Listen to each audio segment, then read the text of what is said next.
Well, good evening and welcome to this week's edition of 90.7 Perspectives on WVAS. I'm your host, Rob Taylor.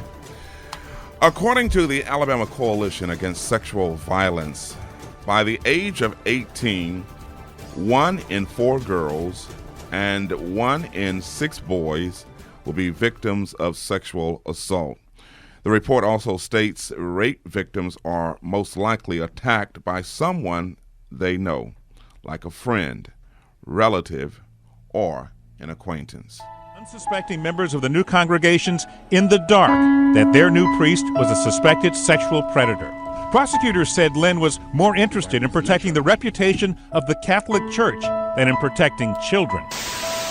Always sleep in the same bed, and he'd always, grab me every night, during the night, and talk to me before we go to bed, and just be, fondling me and touching me. ESPN did not report the story back in 2003 because we could not find any corroboration. Behavior of a serial pedophile, and the testimony ended today with victim number 9, as he's known in court records, and it was simply brutal for the jury to hear. He testified he was abused several times in the basement of Jerry Sandusky's home, and he portrayed that basement as just a house of horrors. Tonight's show is dedicated to young black men who are suffering in silence, the victims of sexual assault. You do have a voice, and people are listening. Earlier, you heard a clip from the documentary titled Hijacked Childhood.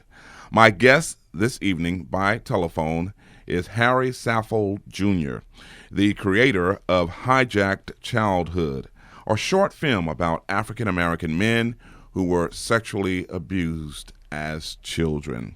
Mr. Saffold is sharing his story in hopes of encouraging other African-American men to come forward and get help. Welcome, Mr. Saffold. Thank you for having me. I consider it a blessed privilege to be a part of your program this evening.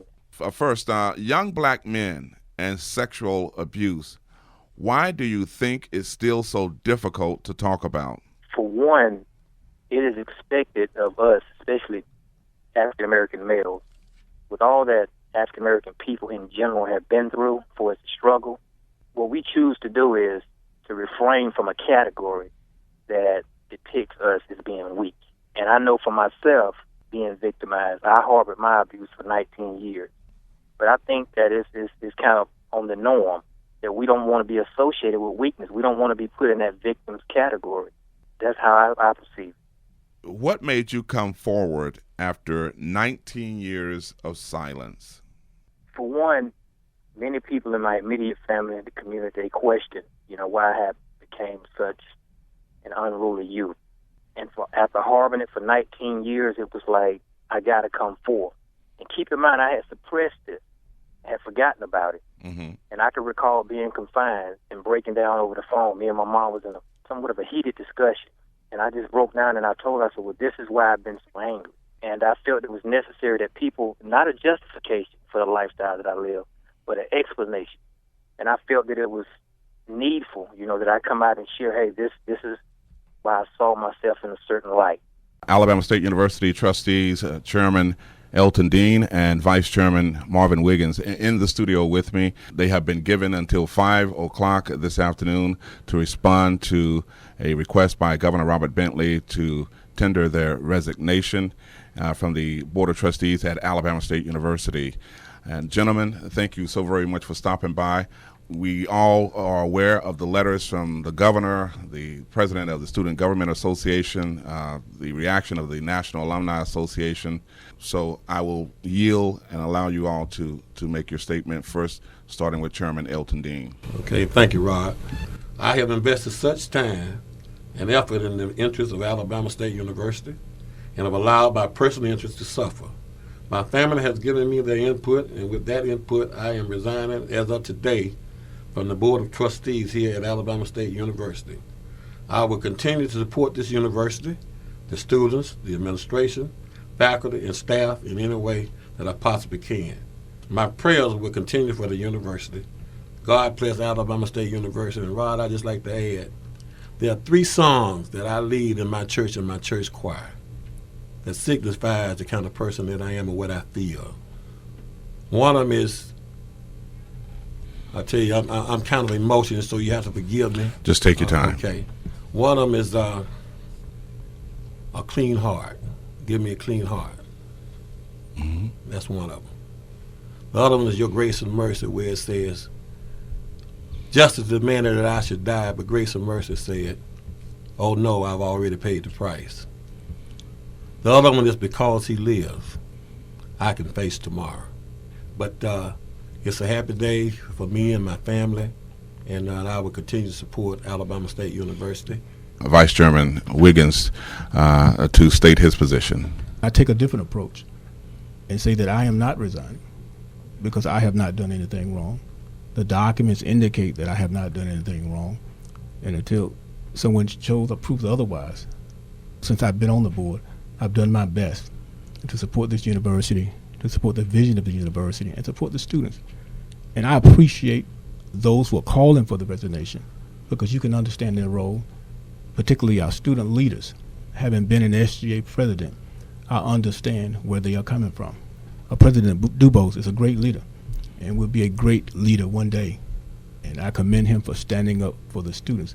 But I just happen to disagree at this juncture with my plight and my opportunity on this board. The older people are against interracial marriage in Alabama, and the record shows that. Let Ms. Owens respond. Just to reference, the voting on interracial marriage has nothing to do with the derogatory negative statements that was made against transracial adoption. Do you see what I'm saying? There's no relationship to those two things. That was not. Yes, it is. It's the same thing. No. Explain to me how that's the same thing.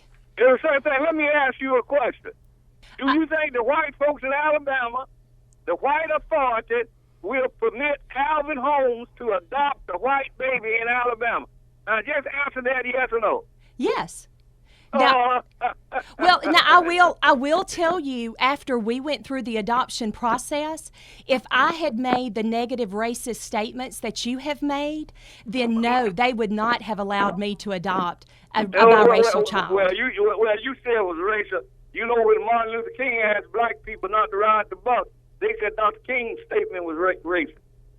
You know, every time a black make a statement that white folks don't like, they said the statement is racist. Do you see how we're not focusing on the issue that we're talking about? Yeah, we're talking about transracial adoptions. Yeah, we talking about adoption. Is the majority of the white people in the state of Alabama for segregation? Okay, the majority of the white people in the state of Alabama for segregation. They are not for integration. No, I think you're living in the past, sir. I think things has changed a whole lot over the past 40 years. Yeah, it has changed. It has changed. At one time, just about all of the white people was against integration. Now, the majority of them against integration. I know it's embarrassing. No, it's not embarrassing to me at all. I was very proud today when I saw the number of families that's a handful of folks. You can get a little handful of folks in any kind of rally. You say you having a rally for Mussolini. Well, it wasn't a handful of folks. We were responding to your request and your call of show me the white families, and I will give $100,000. Now, with all respect, we have showed you the white families. Okay, so Mr. Holmes, so you all agree to disagree? Yeah, I'll be glad to agree to disagree. But I just wanted to call in and get that straight. I'm going to have to go because I have another meeting I got to go to. Thank you very much. Thank you so much. Thank you, Mr. Holmes.